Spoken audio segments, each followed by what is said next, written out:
it made more and more sense. Seeing what others miss. As he climbed into his pickup truck outside his convenience store, Rich Dad said, "Keep working, boys, but the sooner you forget about needing a paycheck, the easier your adult life will be. Keep using your brain, work for free, and soon your mind will show you ways of making money far beyond what I could ever pay you. You will see things that other people never see. Most people never see these opportunities because they're looking for money and security, so that's all they get. The moment you see one opportunity, you'll see them for the rest of your life. The moment you do that, I'll teach you something else. Learn this, and you'll avoid one of life's biggest traps." Mike and I picked up our things from the store and waved goodbye to Mrs. Martin. We went back to the park, to the same picnic bench, and spent several more hours thinking and talking. We spent the next week at school thinking and talking too. For 2 more weeks, we kept thinking, talking, and working for free. At the end of the second Saturday, I was again saying goodbye to Mrs. Martin and looking at the comic book stand with a longing gaze. The hard thing about not even getting 30 cents every Saturday was that I didn't have any money to buy comic books. Suddenly, as Mrs. Martin said goodbye to Mike and me, I saw her do something I'd never seen her do before. Mrs. Martin was cutting the front page of the comic book in half. She kept the top half of the comic book cover and threw the rest of the book into a large cardboard box. When I asked her what she did with the comic books, she said, "I throw them away. I give the top half of the cover back to the comic book distributor for credit when he brings in the new comics. He's coming in an hour." Mike and I waited for an hour. Soon the distributor arrived, and I asked him if we could have the comic books. To my delight, he said, "You can have them if you work for this store and do not resell them." Remember our old business partnership? Well, Mike and I revived it. Using a spare room in Mike's basement, we began piling hundreds of comic books in that room. Soon, our comic book library was open to the public. We hired Mike's younger sister, who loved to study, to be head librarian.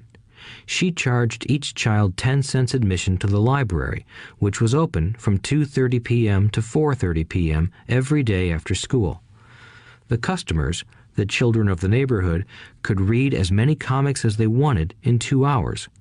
It was a bargain for them since a comic cost 10 cents each, and they could read 5 or 6 in 2 hours.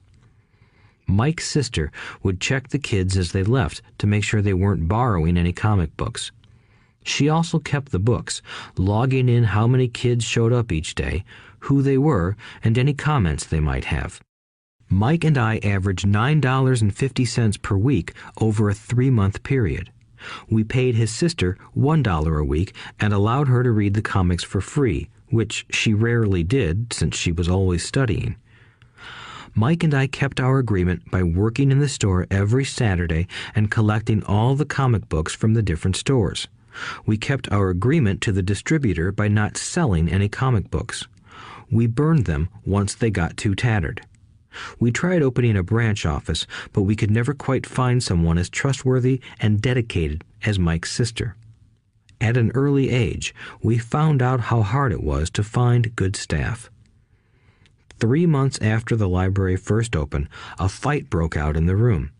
Some bullies from another neighborhood pushed their way in, and Mike's dad suggested we shut down the business. So our comic book business shut down, and we stopped working on Saturdays at the convenience store. But Rich Dad was excited because he had new things he wanted to teach us. He was happy because we had learned our first lessons so well. We learned to make money work for us. By not getting paid for our work at the store, we were forced to use our imaginations to identify an opportunity to make money.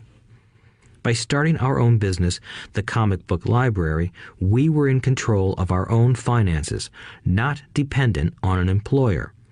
The best part was that our business generated money for us even when we weren't physically there. Our money worked for us.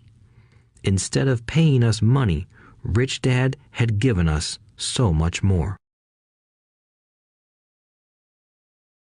Chapter 2.